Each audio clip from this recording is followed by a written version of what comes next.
And thank you, everybody. It's as usual. It's very weird talking to myself since everybody cannot talk. Okay, so very quickly today we have Hong Yi with us. He's actually a very experienced consultant as well as a psychologist, right? Occupational. He focuses a lot working with big companies and advising the executives. So we met Hong Yi actually in one of our angel master workshops a couple of months back, and after that he has been very interested in working with founders. So we thought that this time around we could invite him to come and share with us, especially in this very challenging time, on how to build resilience and how to spot our own thinking trap to help us tide through this period. So without taking up too much time, we will pass the focus back to Hong Yi. And just to share, to make sure that we are on the same wavelength, if you have any questions, please use the Q&A button at the bottom of the screen. And actually everybody can see the open questions that's there. You can actually vote up the questions that you want Hong Yi to answer. But I think Hong Yi has quite a fair bit of content to go through today. And so when he's going through that, he probably won't see the Q&A. We will prompt him on that, but we will keep some 20 minutes minimum for Q&A at the later part if, yeah. Okay, thank you very much. Thanks, Hong Yi. Okay, thanks, Xiaoling. Hi, everyone. My name is Hong Yi down here. Zoom is not always the best way to conduct a session because it has one dimension missing in terms of seeing the individual as well. The psychologist in me is always a bit concerned about that. Anyway, there's only about, 12 plus 5, 17 of us. So good is going to be a small session. Someone just replied, and there's a StarHub internet connection area. Yeah, that's I Yes. fall into one of those areas that has the StarHub issue, and I've been trying to call StarHub for the last 30 minutes, so I totally understand what it means as well. Don't worry, we will go along the way, and I'll reinforce some of the things along the way as well. I want to keep it as interactive as possible, and so I have prepared some polls, some areas for discussion, and feel free to Xiaoling, I just want to check with you. Can they unmute themselves and ask questions if they want to? Surely side can control that, right? You can raise your hand, so I'll unmute them. Okay, so if you raise your hand, if you have a question, feel free to ask me. I think it's much better. Can you do me a favor if you're asking a question? State your name first so that when I answer it, I can address you by your name as well. So that helps me along the way as well. Okay, so let me start with introducing myself. There's many ways I can introduce myself, but I think the best way to introduce myself, since I'm talking to founders, is that I myself am a founder. So I have founded 2 organizations or two practices, depending how you look at it. The first is my own practice that I'm an occupational psychologist. So what I do is that I work with organizations to make them better at what they do. So I'm not a clinical psychologist, just in case you're wondering what's the difference. A clinical psychologist, we always joke that a clinical psychologist help make people better. And our job is to make normal people better. So that's basically one area difference between the two of us as well. That's also a joke because sometimes when I take a taxi to my client's place and the taxi driver found that I am a psychologist, he would say, wow, the place must be very stressful that needs a psychologist. And I have to tell him, please don't anyhow spread rumors because, I work not just with, that's not my main aim. My aim is just working with leaders and HR to build up the organization as well. So that's one area that I started on my own. So it's not your traditional tech startup. And I started that 12 years ago in the midst of the financial crisis. So this crisis is just another crisis to me because I think it's something that we just need to work through it from a business point of view. Second area that I started up with is I work with a group of friends in the area of NLP, doing translation work. So what we're trying to do is that we are trying to use AI to translate the Bible. Okay, so it's just another areas that I just like to work on, and it's obviously a very more interesting area in terms of tech startup as well. So that's something that you all like in terms of NLP. Well, we can talk more about it along the way as well. Okay, so back to my topic today is called resilience, and I'm looking at the attendance sheet. There's 14 people. What I like to do is I like to have a feel of how you all would like the session to be conducted, and what is it that you like to cover as well. So I'm going to launch a poll. So help me to fill out the poll so it gives me an idea about what you're thinking of. Okay, so launching the poll now.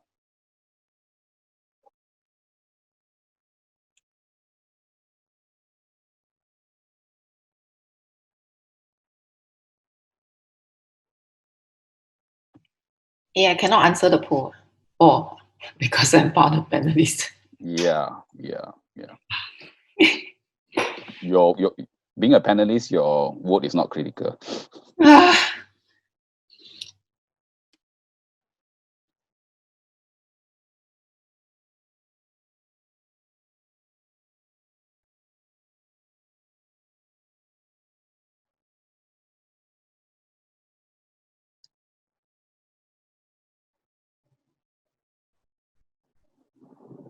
Okay, we still have some more people thinking about it as well, but in general, okay, that's fine.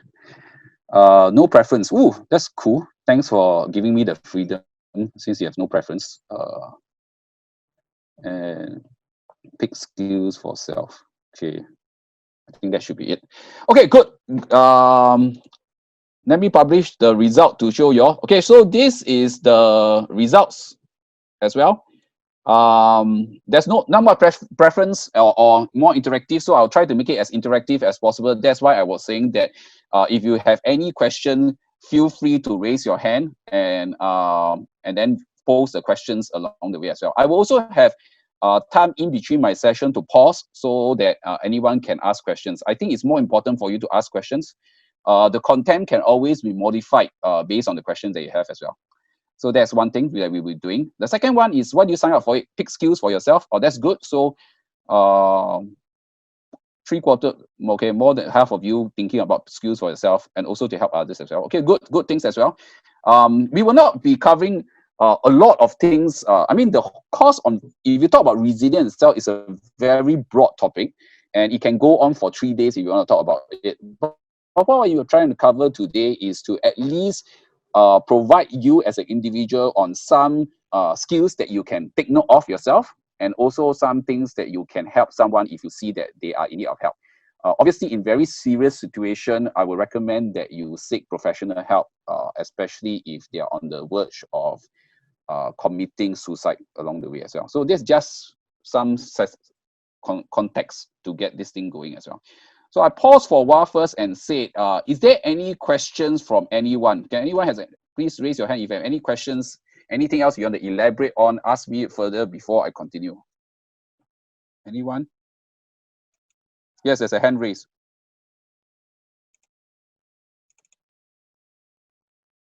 Yes?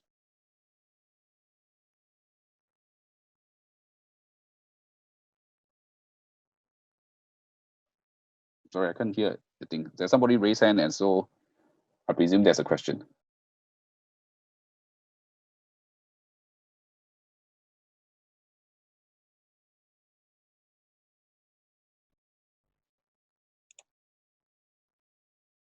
Brian, is it? Brian, is it? You have a question? No, I think no hand raised. Oh, okay. So there was no hand raised. Okay, I thought just now I saw somebody raising their hand. Okay, Ken, no problem. So let me go to my content. Okay, so expectations are already here from you all. What is it that you wanted? We will try to make it as interactive. Feel free to, again, to make it interactive, I'll need your help to ask questions and move along the way as well. Okay, let's go. So two objectives, again, let me restate again. The first objective is to know about yourself. And the next one is how to deal with the stressors in work and life. In general, stressors in work and life, stressors are like virus. It doesn't really differentiate whether you're in work or life. It just affects you both. Okay, so that's just something to take note of as well. Let's move on. Stress. Now, let's try this exercise. I want all of you to do this exercise. Recall a stressful situation that you have faced. Okay, it could be a recent one, it could be a previous one. Think of the most stressful situation we face, and ask yourself, as you're recalling the situation, ask yourself this: how were you feeling when you were facing that situation? And what were you thinking when you were facing that situation? So I give you around 2 to 3 minutes to think about this. The most stressful situation, it could be one that you're facing now, or it could be one that you're facing previously. Doesn't really matter, as long as you can recall the incident. How were you feeling and what were you thinking of when you were facing that situation?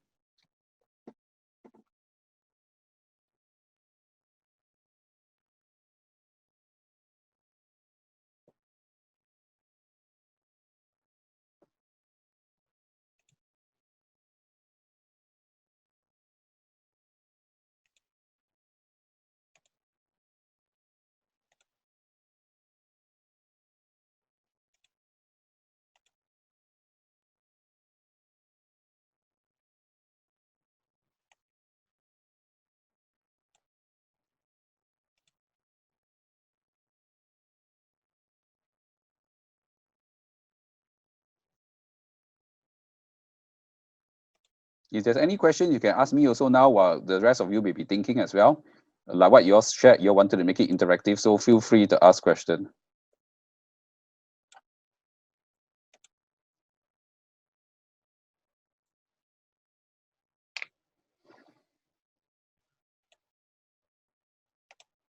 Okay, so let's try a poll.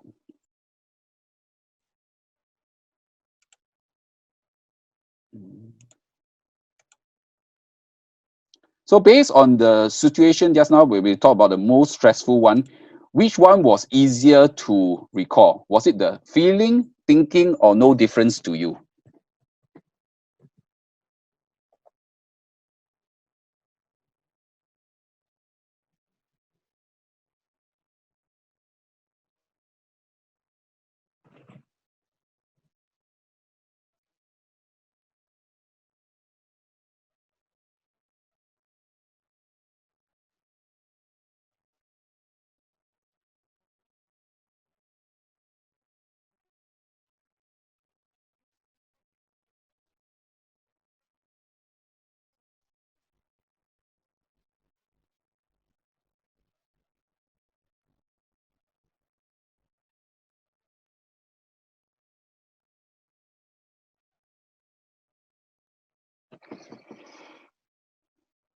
Okay, let's look at the results.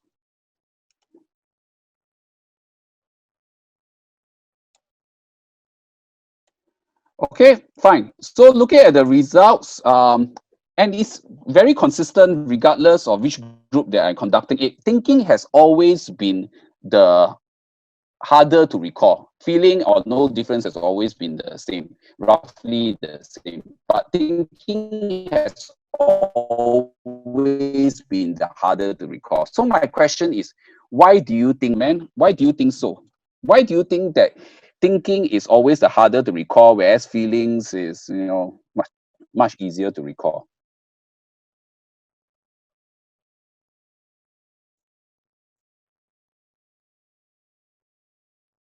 Wow. Any comments?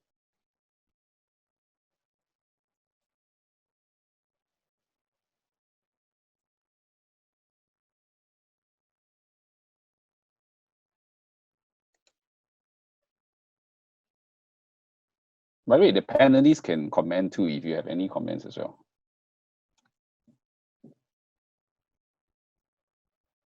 So why is it? Why do you think thinking is always the one that is harder to recall compared to feeling? Actually, like, so Tashing and I were sitting together, right? He's next to me. I think it depends on the individual. Like for me, it was my answer was feeling. For him, the answer was thinking. Mm. It's your, I don't know. It's a personal way of processing information and memories. Okay, so maybe you should, since you thank you for taking the chance to be interactive, maybe it's good to ask Tershina, why is it that thinking was easier for him?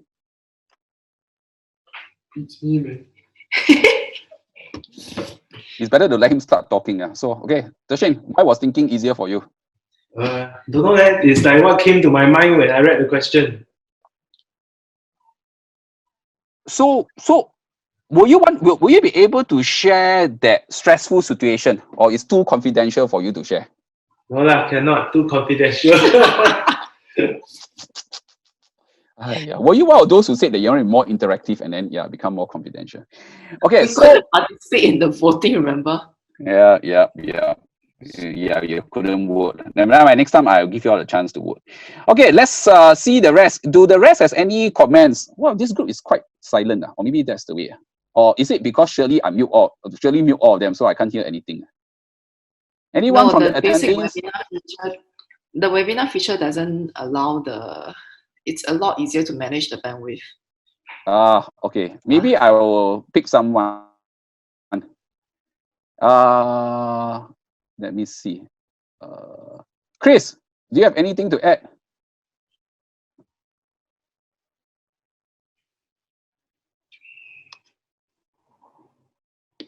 Hi, Chris.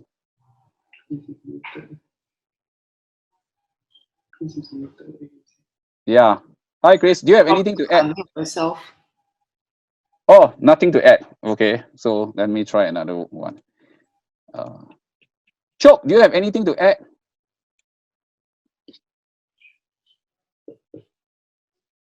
Why is it that feeling is always easier and then thinking is the harder one to recall when you're in a stressful situation? Can they use their mic, Xiaoning? I'm not controlling. Shirley, Yeah, it depends on whether they want to open their mic. Yeah, Chok, can you share with us what is it that you are saying?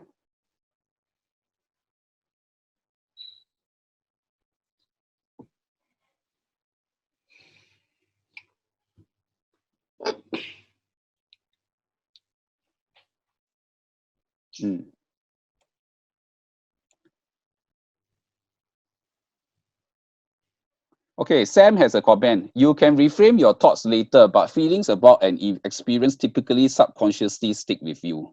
Okay. Sam, that's a good one. Let me go. Sam, are you able to speak? Can you share more? I'm giving you mic.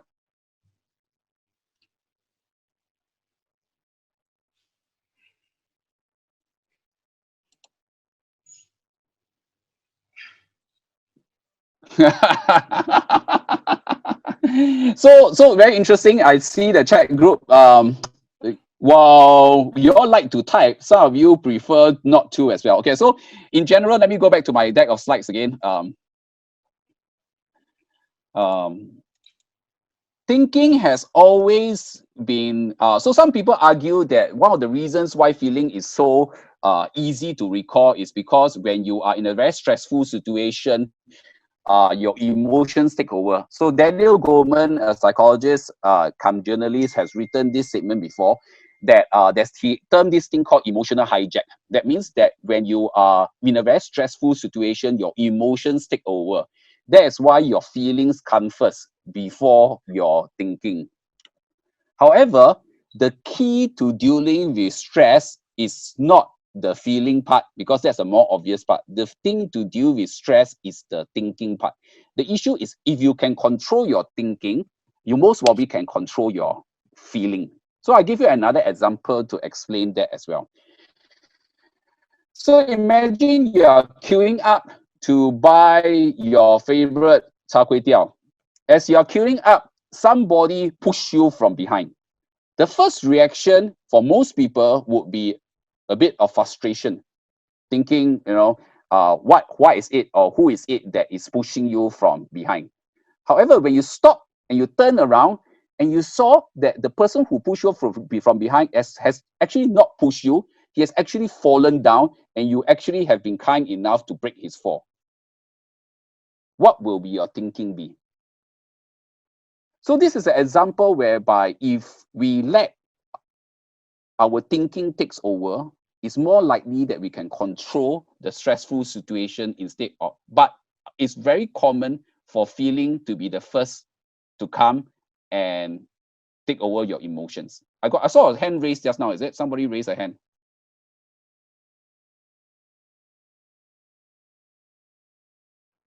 Was it somebody who raised a hand?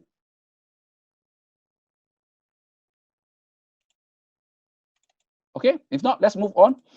So what is easier to do in a stressful situation is that you need to stop the thinking process. So the next part that we will talk about is the concept of stress. Stress arises when individuals perceive that they cannot adequately cope with the demands being made of them or with threats to their well-being. The key words when we look at this deck is actually the word perceive.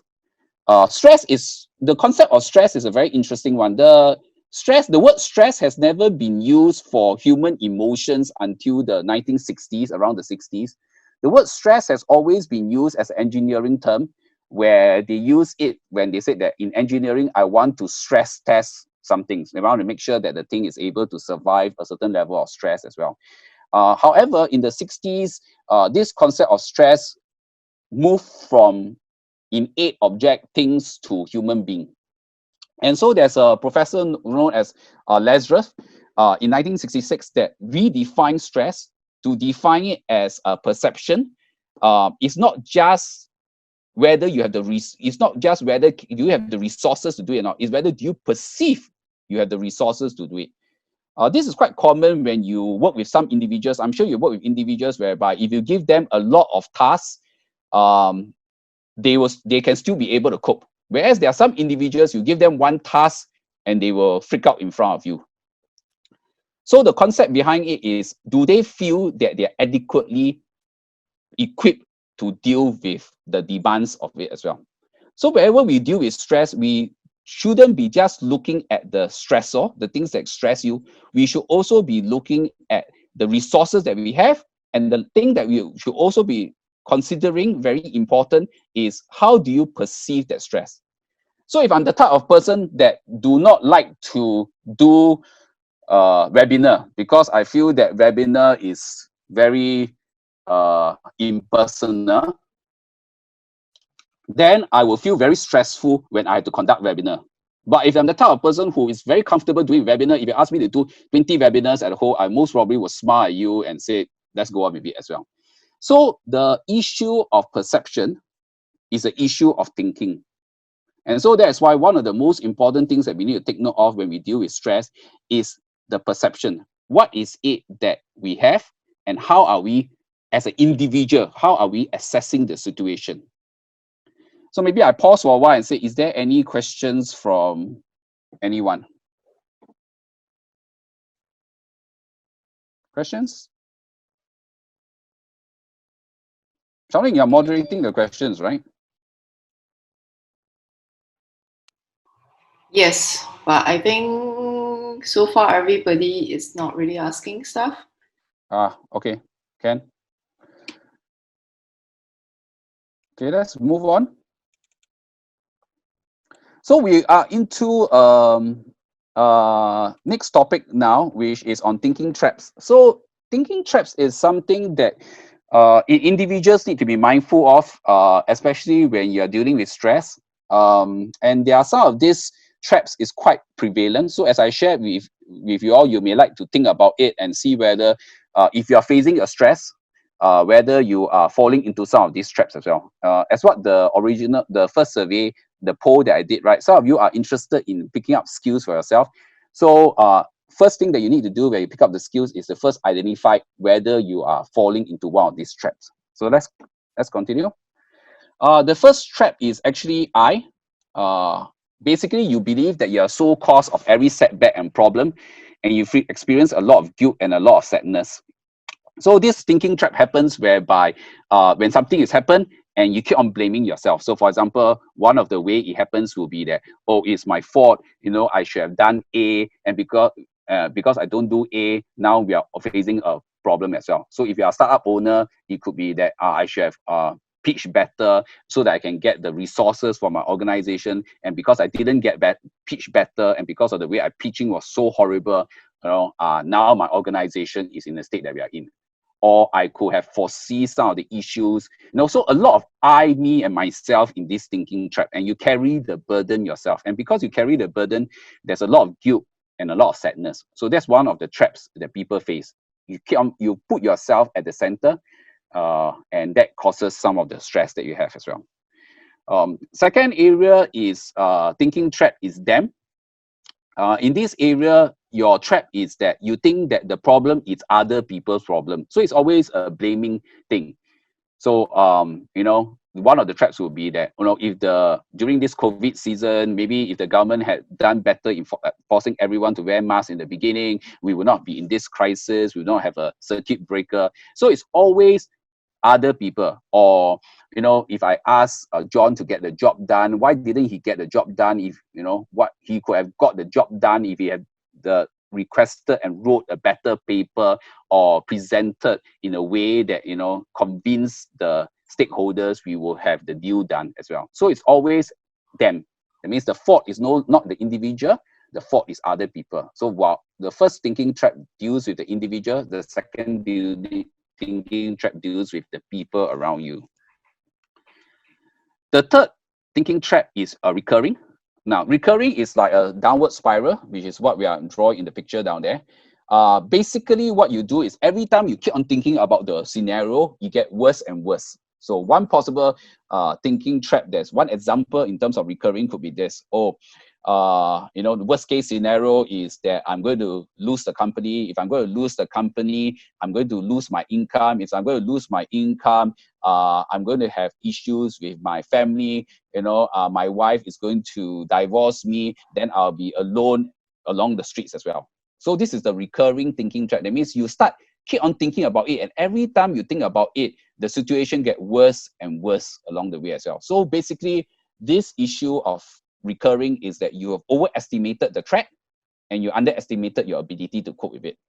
And you're also assuming that every time it happens, it will be the worst case. So from the time you couldn't get the money to now, it's no longer couldn't get the money, to now you're thinking that you are divorced and you are now walking along the streets along the way as well. So this is another issue of a thinking trap. Next one is assumptions. I like the picture. The picture talks about assumption. Assumption means assume, make an ass out of you and me. Basically, in this thinking trap, you make the assumption that the other person know what you are expecting. So it could be that I worked with my partner for many years, and in this project, I thought that he or she would have got the write-up done ahead of time. Or I thought that he or she would have arranged for the meeting to meet the stakeholders. Unfortunately, this is another thinking trap, because you assume it is the case, and because it's not being done, it adds to the stress that you have as well. The last one that we talk about is of thinking trap is passive. Passive is a bit extreme compared to the others. Passive is basically the feeling of helplessness and feeling lost. That means basically in passive means that you have given up. So one of the thinking trap is that the situation is so bad, there's nothing I can do about it anymore. Okay, I cannot get a single sales anymore. People are pulling out on me. There's no one whom I can trust anymore, or no one is listening to me anymore. And you just sit there and just give up. This is actually a very close stage to depression, whereby you really give up and you really do not know what else you can do to solve the problem as well. So in summary, what I'd like to do is that if you look at this 5, I, that's you deal with yourself. That means the thinking trap is deal with yourself, your own self, your own thinking that you are the cause of the problem. To them, thinking that the issue is out there, the thinking that other people is an issue as well. To keep on recurring, keep on thinking about it, and each time you think about it, making worse and worse a case scenario. To assumption, you're assuming that people knows what is it that you're thinking of. To passive, passive is just basically giving up along the way as well. I put them into a simple way for you to remember. I call it I-trap, I-T-R-A-P. So these are the most common traps that you face. And if you do not deal with some of these traps, you most probably will face a lot of stress. So I pause here for a while to see whether are there any questions from the group. So, Hong-Yi, there was actually a question from Sam. Yeah. A couple of minutes back. He was asking if you could talk about balancing the concept of extreme ownership versus the thinking traps that you're talking about. Extreme ownership and thinking trap. I will need Sam to elaborate a bit more if Sam is reading too. Well, what does extreme ownership means? So while he's talking about mainly is I. Correct, right. That's what I suspected. So that's why I came to that. I think extreme ownership is a very how I put it is. Actually, Sam, you could unmute yourself. You already put as a panelist. You just need to remove your own on your own phone, on your own device. Okay, can. So I'll wait for Sam to unmute. Yeah, but before Sam is doing that, Job actually has a question on the Q&A. His comment is that the first two, I and them, are actually quite common. So why are they thinking traps? So let me answer that first. So I is common doesn't mean it's not a thinking trap. Common is because it's common. That's why it is a common thinking trap. So that's okay. It is a thinking trap because if you start thinking about yourself, that means you think that you are the sole cause of all the setback, then there's no way that you can reach out to others to help you because you are go trapped up in the world that you are in. You're not willing to open up to others. So that itself is a trap. And because you're not willing to open up to others, there's no way that you can solve the problem properly, because most problems are quite complex problems. And if you try to solve it yourself, you most probably will not be coming up with an efficient solution, or you may not be able to come up with an effective solution. So that is itself is the I part of the thinking trap. The other part is them. When you start having a blaming attitude, when you start blaming people, then you're not solving the problem, because it's always other people's fault. And that itself, you can realize, is also a trap. And because it is a blaming, it's other people's problem, right? You have no control over other people. And because you have no control over other people, it becomes stressful for you. And so that itself is a trap. So stop blaming, that's what it is, and start doing. But we'll talk about I'm just wondering whether it goes back to expectations. So I expect me to be the problem solving. I expect them to do the problem solving, and when the outcome is not meeting my expectation, you just go. So the thinking traps actually could interfere with each other, right? Then it goes to the recurring. Yeah. So the thinking traps is not something that happens individually or mutually. It could be that in the incident that, remember in the beginning where I asked you to think about a stressful incident, that stressful incident could have several thinking traps operating at the same time. So it doesn't mean that when I put it this way called I trap, whereby there are 5 of them, means that your issue must lie very nicely into each of these blocks. It's not true. In real life, several of these are happening at the same time. And obviously, if more things are happening at the same time, you most probably will be in extreme stress. And it could also be that some of them are causing each other. For example, you make some assumption, and because of your assumption, you started blaming people. And then because you start blaming people, you now have this issue of recurring, making the worst case scenario.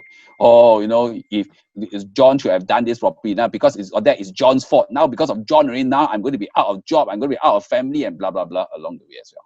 So you can see that the thinking trap is not just nicely fitting into itself. It most probably should be operating together.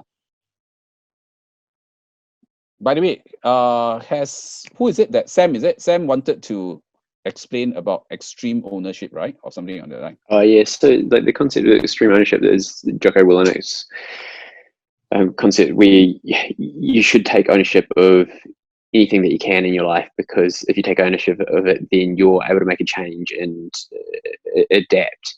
And I find it kind of hard to contrast that with the going too far.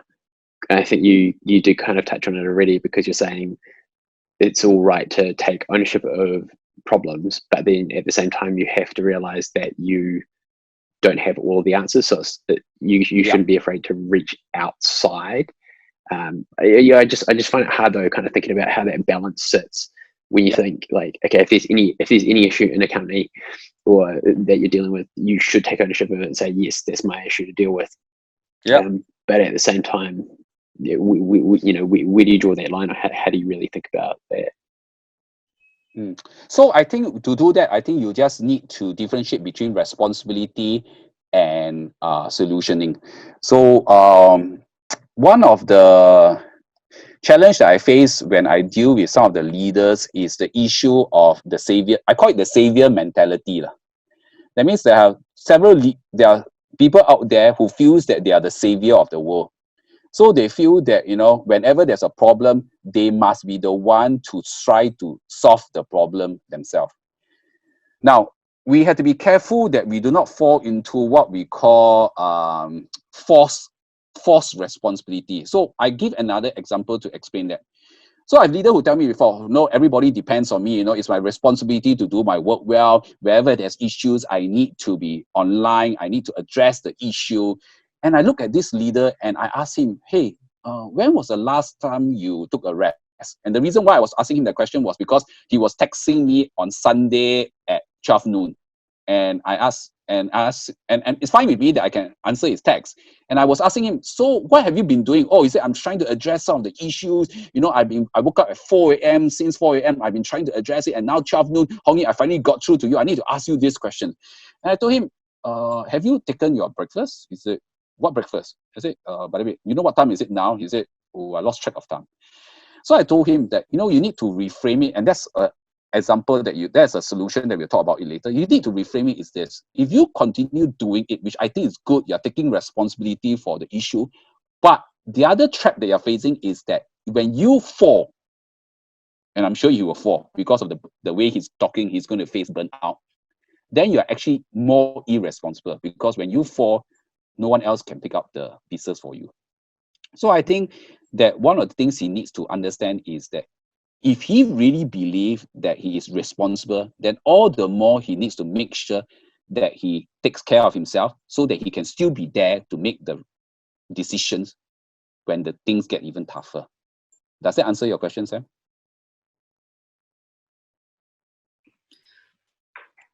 Yeah, more or less, yeah.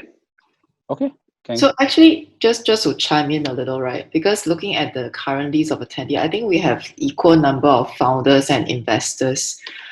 Actually, coming back to the COVID-19 situation, in this situation, sales is definitely not going to be rosy, and morale is not going to be good. And founders would have the stress from either from himself, herself, or from the management team, or from the investors that you got to get past this period of time. So that expectation on the founder is not going to go away. So how should the founders, what is a healthy way to help the founders frame this situation? Because I would expect my founders to be the one to make certain key decisions to make sure that there's a proper solutions going forward, right? And of course, I won't want to stress them that much that, you know, it goes wrong. But it will be quite difficult for a founder to say that, no, it's not, I cannot be the only person solving this. Yeah. So the acknowledgement that you cannot be the only person to solving this is itself half the battle won. Which that's my encouragement to most people. When you are in a stressful situation, try not to carry the burden yourself. It doesn't mean that you must share with your staff, because sometimes some information cannot share with your staff because it will freak them out even more. But you need to have. That's why social support is a key ingredient of dealing with stress. I can't stress the stress. Okay, I can't stress that it's very important to have a network of people that you can talk to, and the broader the network that you have, the better it is. Don't try to carry the burden solely yourself, and that's why some people collapse under the stress, because they carry the burden themselves. So why am I telling you this? Because, Xiaoning, what you're saying is this.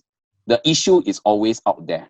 There will always be people blame. There will always be issue. The issue is not that out there. The issue is, you know, what can you do? There will always be stress. There will always be things that will come along the way. But what can you do to help yourself? And one of the most important things you need to do during this period of COVID-19, and that's even true for people, most people now who's working from home, are your social support and your social contact. How many people can you speak to in confidence?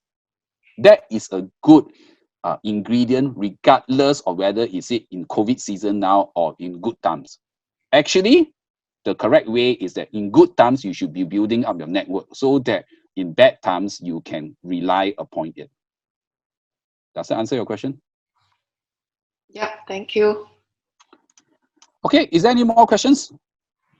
But I think I enjoy the question. Feel free to ask me a question. I think if you ask me a question, it's easier for me to react than to go through a deck of slides, which I think if I'm a participant, if I go through a deck of slides, I'll be falling asleep. So feel free to ask me questions. So Xiaoling, is there any more questions? Actually, I was one more thing that I was thinking about. That's why actually, and also looking at the list again, I realized some of the founders are actually single founders. So when you're single founders, I think what Hong Yi mentioned just now, when you have a group of people that you can talk to, is actually very important. And of course, it's sharing in confidence. Find your investors whom you can trust to share your worries. But yeah, probably somebody who have similar wavelengths. Yeah. So I would like to build on that. It's not just investors that you need to speak to, because sometimes the best way to get out of a trap is to talk to people outside the area that you're working with as well, because they can inspire you to look at other things. So for me, I have several social support group. So I'm a Christian, so I have my Christian fellowship group that I talk to when I have issues as well.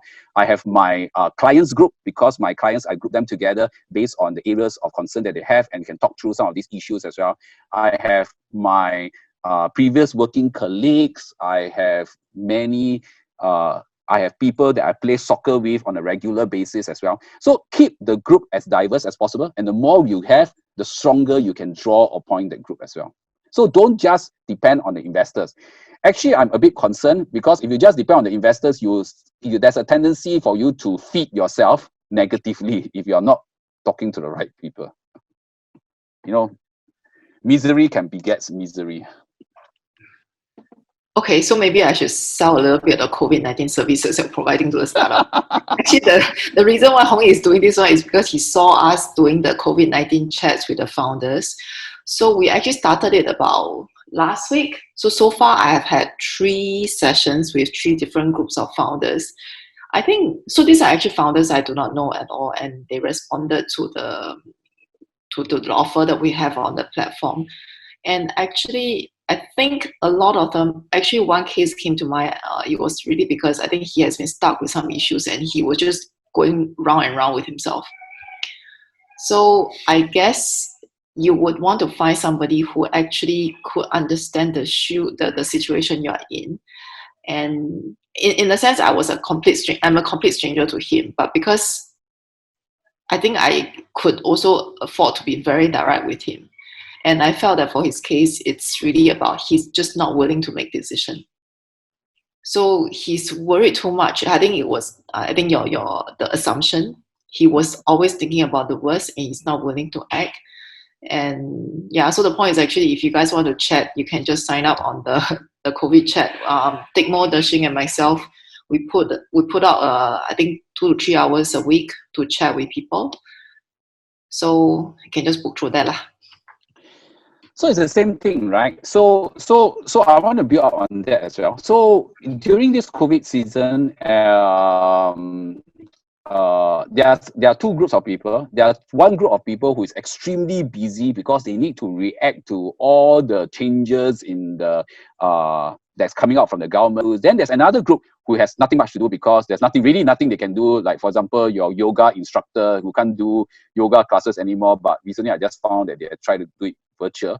But so there are 2 groups of people. So likewise, when I saw the announcement by Xiaoning that they wanted to help the founders, I thought, hey, might as well make good use of my time. What can I do to help?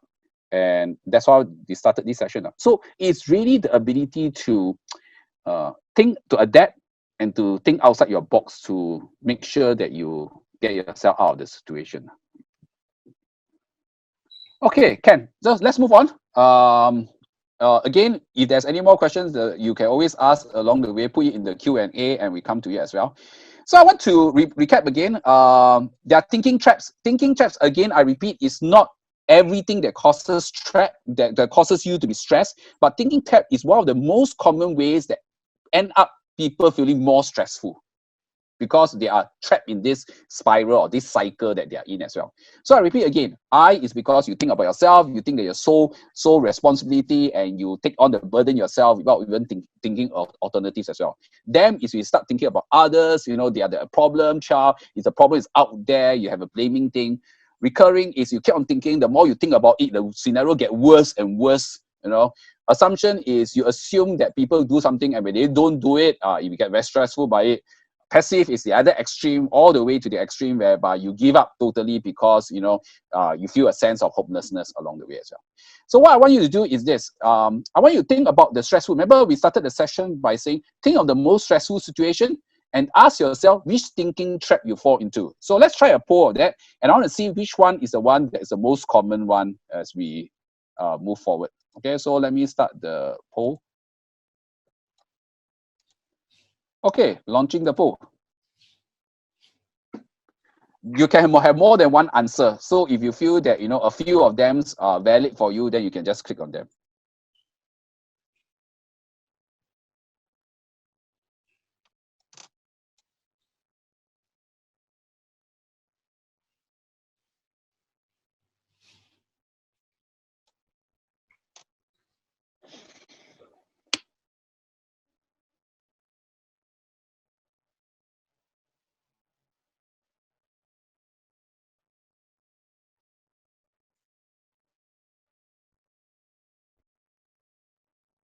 So again, I say again, this is a multiple choice. That means you can add more than one answer. So if you feel that several are relevant to you, especially based on the last stressful situation that you face, feel free to click on more than one of them.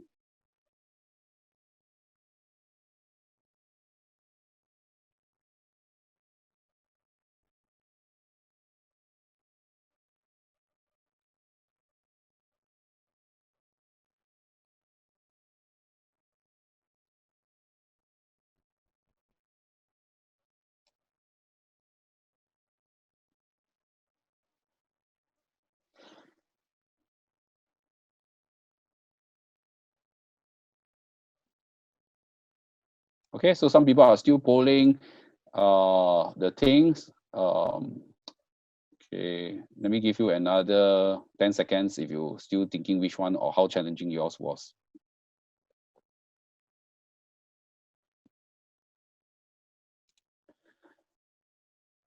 Okay, so let's look at the results. So assumptions is the most obvious one that thinking symptom or thinking trap, followed by recurring, I, them, and passive. Okay, good. So assumptions, let's talk a little bit about that. Anybody in the group want to share an example about assumption that we can talk through it?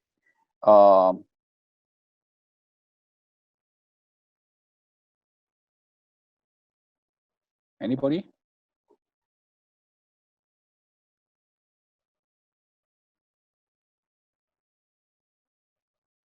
On assumption?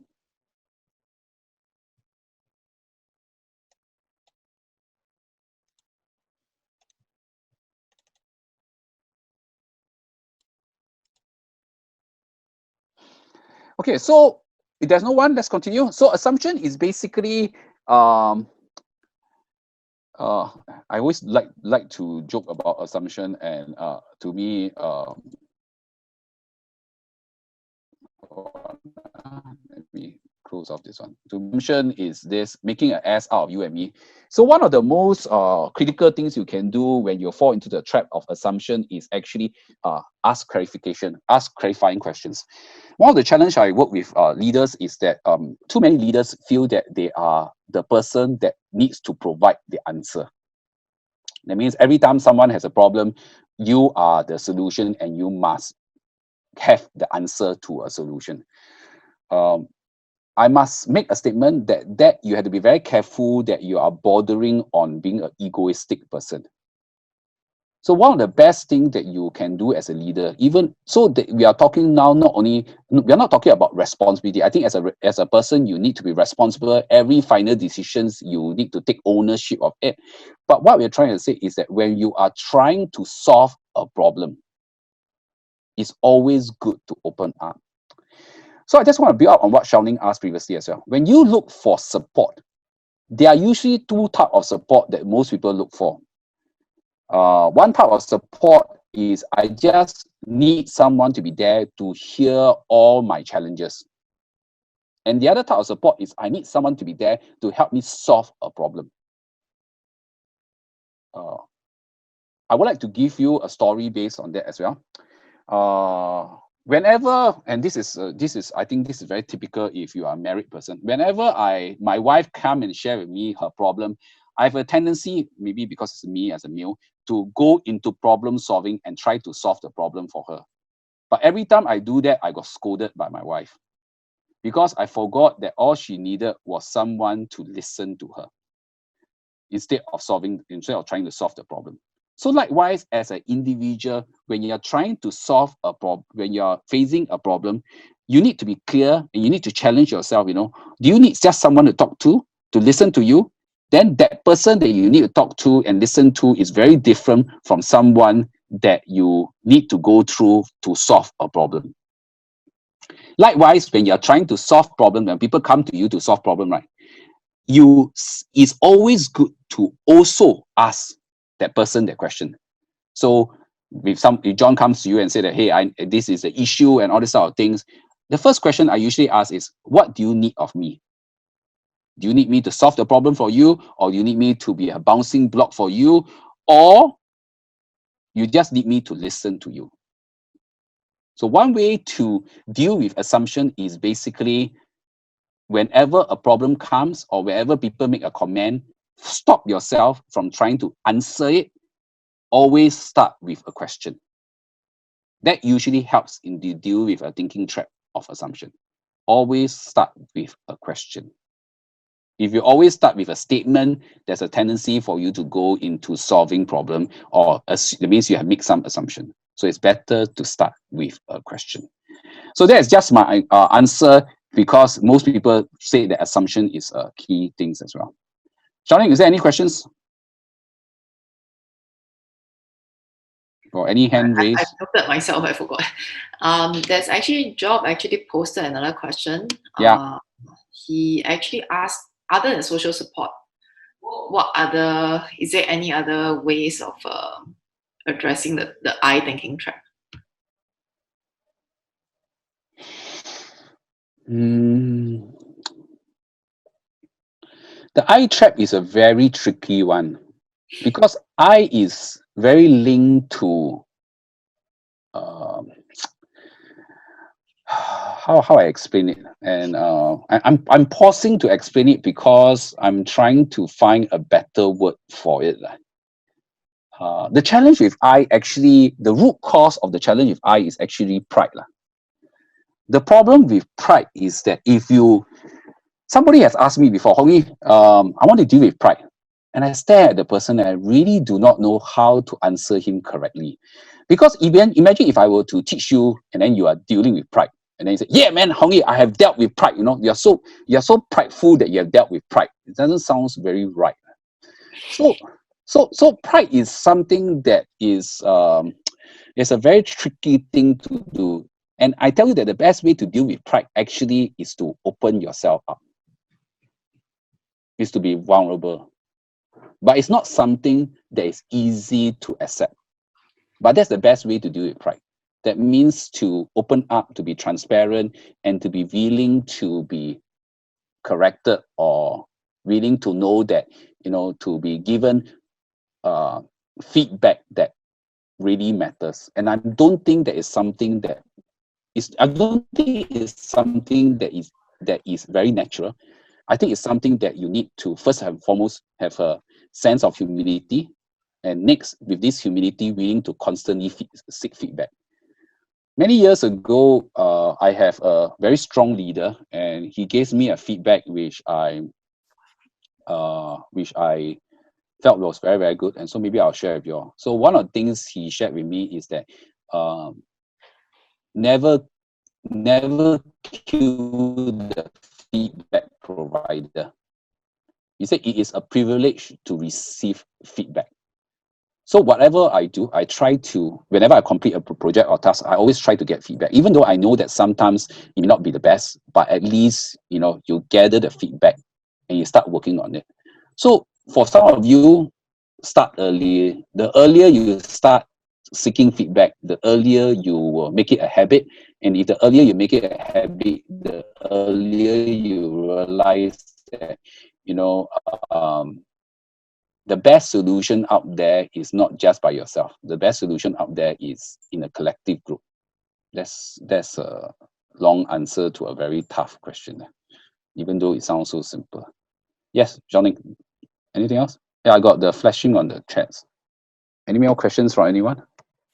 Actually, my feedback to Job was also that actually in a social support group that you have, right, if you're not able to frame your questions in a very clear communication way so that they really understand where you're coming from, there will be no help. Because I notice, I mean, a lot of social group, big near fact of social is people you hang out with, you actually don't talk about what is really deep down. You are just, you hang out, good times, you hang out for over food, you hang out for a drink, but how often do you really talk about what's really bugging you? I think its ability to really be, it's what Hong Yi says, is really very willing to be vulnerable and very willing to share the deepest worries that you have. But all said and done, you have to be careful who you share with, lah. Yeah, like there has to be the complete confidence. Yeah, you don't want your information to be posted on some Facebook Live, whatever, sooner or later, and be exposed along the way. So I think that's why I think that is this is a very tough question to address as well, and that's why social support is one of the key ingredients to deal with the I part as well, because it has many dimensions to it, and ability to find people that you can trust. Obviously, one in the own organization, all the more. I mean, you from finding someone outside the organization, because hopefully they can provide another perspective for you as well. Okay, so let's move on. We can keep the questions for later as well. But thank you for all the questions. Continue to get it coming. It makes the sessions more lively and more interactive than for me to just read from my deck of slides again. So let's move on. So what do we do when we have thinking traps? So there are a few ways that you can deal with thinking traps. These are not conclusive, but I think these are some of the ways that you want to deal with it. You can do it. We talked through some of the other ways when you ask the question, but these are some of the common ways you can. One way to deal with traps is collect evidence. So you use data to prove to yourself. So if you have assumptions, then you use data to prove. So one of the things you like to do is there's always what we can consider is, you may like, whenever a thought comes to your mind, you like to stop the thought, and one of the things you like to articulate out. So one of the things is that if I feel that, I realize that I'm in this thinking trap, I will force it out and say, that's not true because of what? Because data shows it this way, or that's not true because John has always been a very responsible person. In the last few projects that he has done, he has always delivered on time. So it cannot be that, he is not able to do it. So use evidence to convince yourself, and you start it by articulating. And the key word I want to explain to you is this: when dealing with thinking traps, because it's a trap, it's a thinking thing, one best way to deal with it is to articulate. Articulate means that you literally voice it out. So starting statements like "that's not true" because it will help you as well. So you're forcing your mind to break out of the thinking cycle by articulating. So that's one way to deal with thinking trap. The other way to deal with thinking trap is to reframe it. So there's look at a picture down there. The Chinese character is very interesting. When there's a crisis, there is make up of two words. One is danger and the other is opportunity. So likewise, whenever we face with a situation, we need to see the positive out of it. I know I'm talking to founders and investors, and so generally I find that talking to entrepreneurs or founders, this is not an issue. The very fact that you have started your organization and you are doing something is because you have chosen to reframe it in another way, and that's why you're able to solve a solution. So this shouldn't be a problem for you in terms of business. But I found that man is not able to what we call port over things. So while you could be extremely able to practice this reframing in your work, it doesn't mean that you're able to reframe this when you're dealing with something personal as well. But make it a point. So the concept is basically this: when you are facing with an issue, you articulate outward and say a better way to see this will be whatever. So that's reframing, choosing to see it from another perspective. So for me, during COVID season, when the business is down or whatsoever, a better way for me will be a better way to see is that this is what we call an enforced rest. It's time for me to pick up on some of the things that I have dropped along the way and start picking it up. For example, I need to pick up my habit of reading a book every day as well, or reading some chapters of a book every day as well. So it forces me to relook at life from another perspective and reframe it as well. Okay, so this is the reframing part. The next part that you deal with to deal with thinking trap is to plan, contingency planning. So if X happens, I will do Y or whatsoever as well. I think this comes with practice, and you have to ask yourself, what other options? When you are trapped in the thing, you have to force yourself to take a step down and say, what other issues can happen? So this is especially useful when you have the thinking trap of recurring, because wherever you have a recurring, you tend to go downward spiral.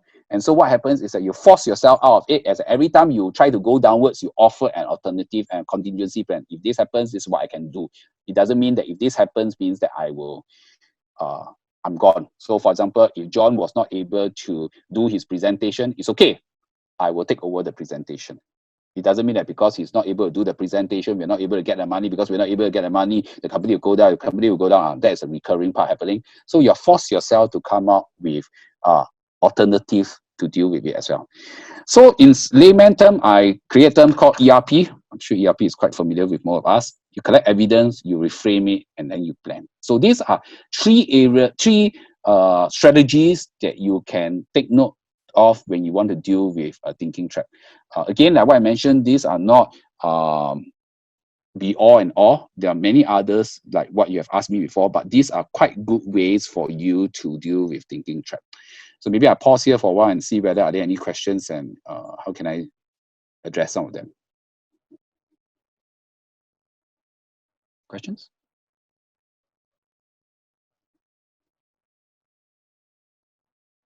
Charlie, is there any questions from the floor?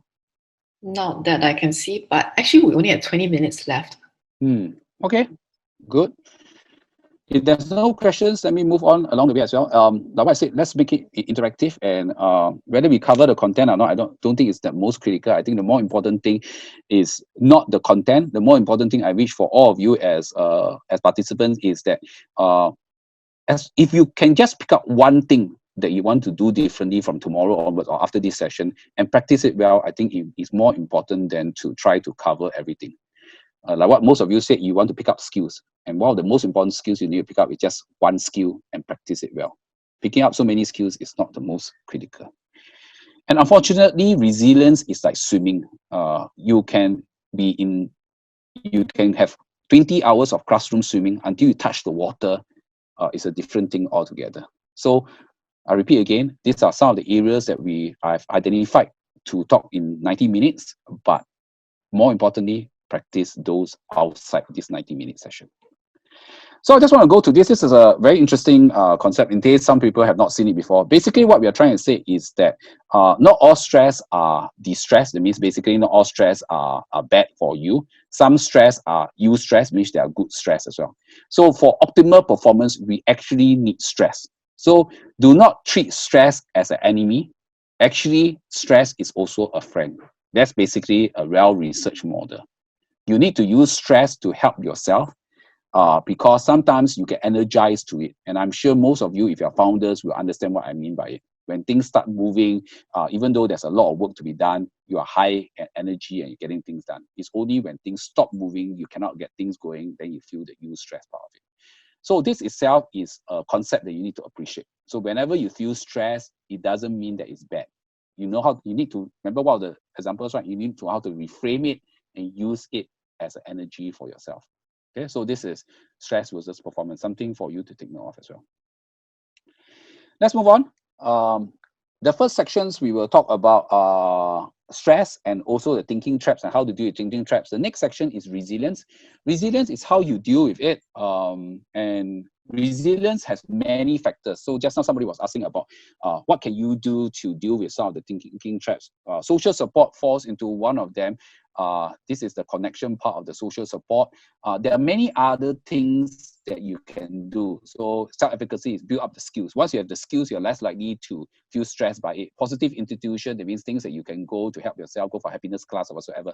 It could be a biological things. It could be some of the chemicals are reacting, and so that's why you have the adrenaline going through you, the flight and flight. Self-awareness is also very important. You need to know yourself. You need to know what are the triggers of your stress. So if possible, avoid them. Okay. Self-regulation. When you're stressed, are you able to be aware and are you able to regulate yourself? Mental agility is a very technical word. Basically, are you adaptable? And the last one is optimism. Why did I choose optimism as the last one? Because it's a very, optimism has been found to be quite a good complement to resilience. If you're an optimistic person, you most probably be a very resilient person. So I'm going to focus not on all of them. I'm just going to focus on optimism. Okay. So what is optimism? It's optimism basically, in a very technical word, is a global expectation, blah blah blah blah. But basically what optimism is trying to say that you are more likely to see the good in the future instead of the bad things. That's basically it in layman terms. Okay, so optimism is being able to see the good in the thing. It doesn't mean that you're unrealistic. It's just that you choose to see the good in the things as well. There's a long list here. I'm not going to read through it. Maybe I'll just pause here to say that, I'm about to come to the end of the session. Maybe I should be asking, I should be answering some of the questions that they may have as well. But basically, this last slide is just to show you that an optimistic person has many positive behaviors. Charlene, pass the time to you.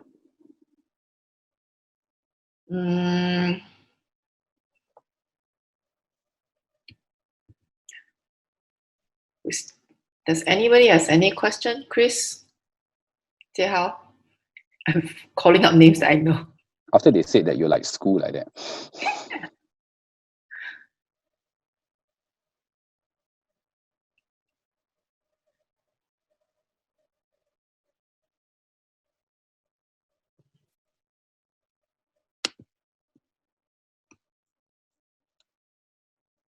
Chris is one person that I know that I think it's extremely optimistic.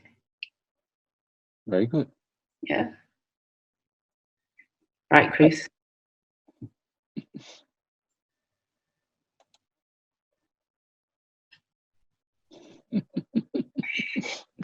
He answered it almost too much.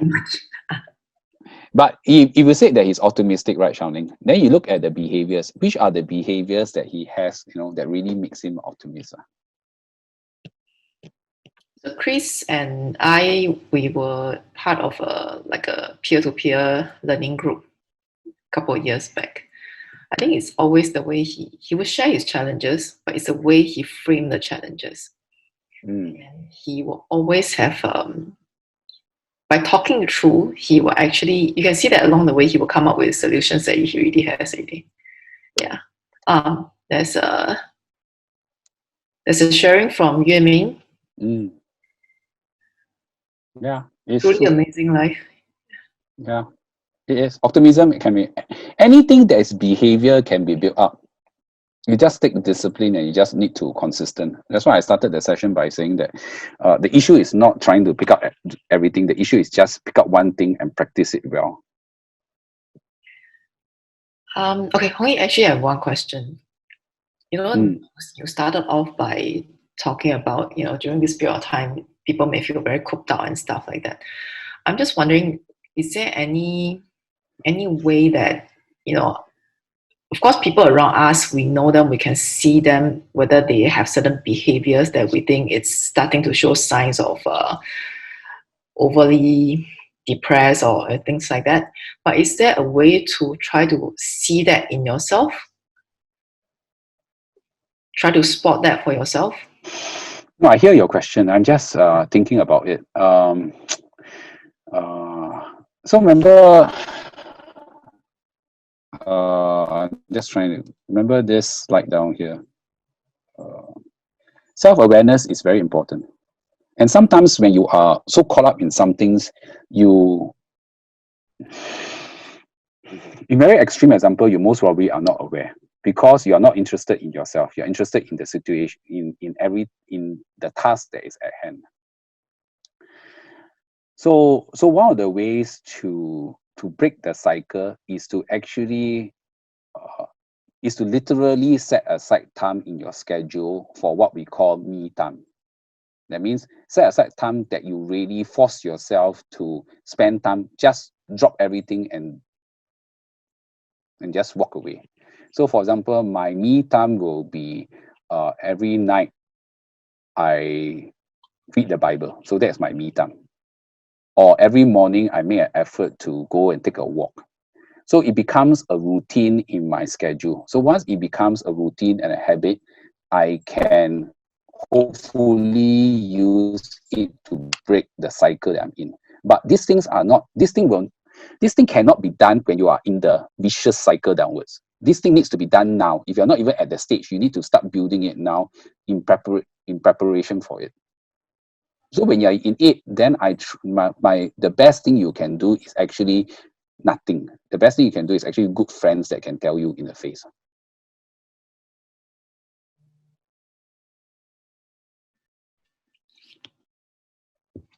So Chris has a sharing on the chat. He said he read from the Dale Carnegie book on how to handle stress. If you can handle the problem, then there's no need to stress. If you cannot handle the problem, stress also can't help you to solve the problem. Yeah. So his point is no need to stress, is it, Chris? Yeah.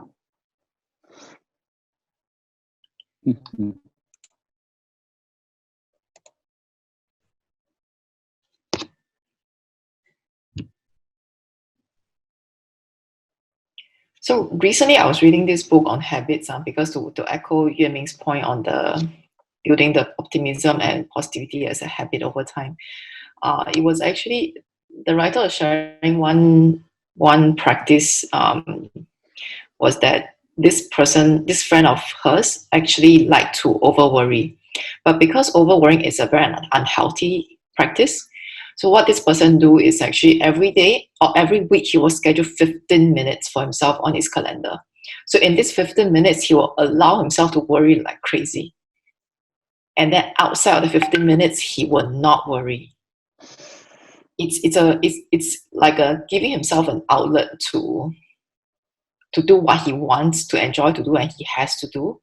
But outside of that, he will have to control his mind so that he doesn't do that too much. Does that work?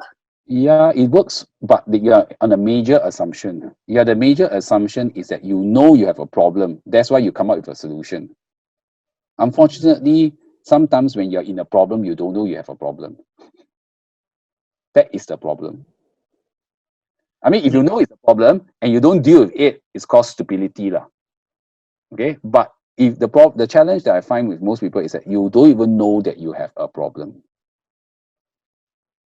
Yeah, and Job mentions that giving thanks helps. But this is a little more religious thinking, right, Job? Actually, you guys can talk. Yeah, actually, so what Job says is yeah, that's the word that I want to use. It's called gratitude. Gratitude is also another ingredient to build up resilience and to buffer against stress. I mean, in everything you should be able to give thanks, and because why? Because you can reframe it. Like what I said, during this period of time when there's for me there's a almost low or almost no business, it's a time for me to spend some me time and also to catch up on some of the books that I'm supposed to read previously, when I told myself I would set aside time to read. So I'm having a spirit of gratitude to say that at least I have enforced rest and I can do something else instead of rushing from one project to another.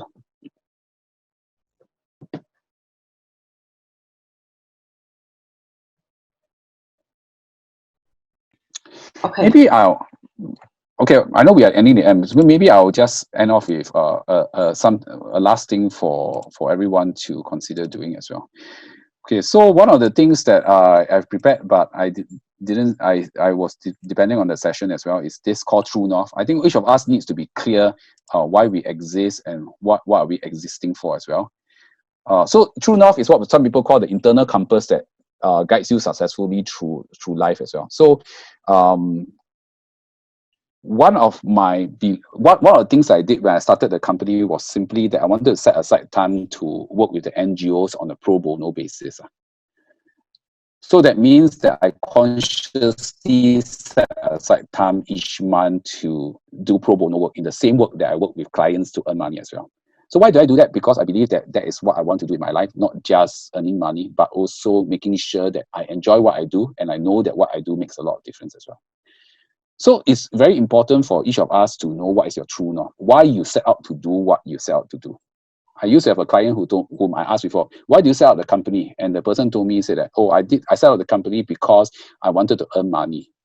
I laughed with the person and said that, hey, looking at the challenges that you face, maybe the better thing if you really want to earn money is to dissolve your company, pass the money to a fund manager, and I think he will earn more money than you and you get less stressed up than trying to earn the money yourself. But basically, I was trying to remind the person is that when whatever company that you started up, it cannot just be earning money only. I think earning money is just a result of it. Whatever company you started up because you had a dream. And it's very important to know your dream and why you want to set out to do that dream as well. Okay, so if you do not know yourself, there's this instrument called the VIA Character Strengths Instrument. You can Google it and go and do it. And it will give you an idea of results of what are the things that you are passionate about. So on the left side will be things that the top 4 areas that you are strong value in, and the last 4 on the right hand side will be those that you really do not appreciate as well. So it's a good thing. If you do not know yourself, do it, and then you know yourself. If you know yourself, you will be able to cope better with stress. So maybe I end here. Maybe I pass the time back to Xiaoling.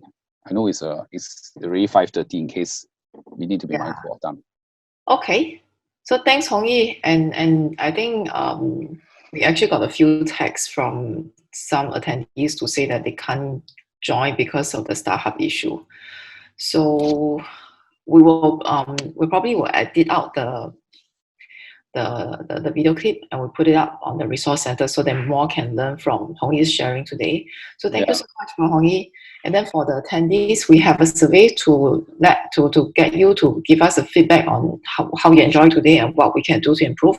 And more importantly, tell us what are the topics, what are the issues that you want to address, and you would like us to bring in speakers who share on this part. During this period of time, AngelCentral is really trying to focus to help as many founders as possible. But we would like to talk about topics that you want to talk about. No point talking about what I think you want to talk about. Yeah, so let us know what you want to talk about. Okay, so yeah, that's about it.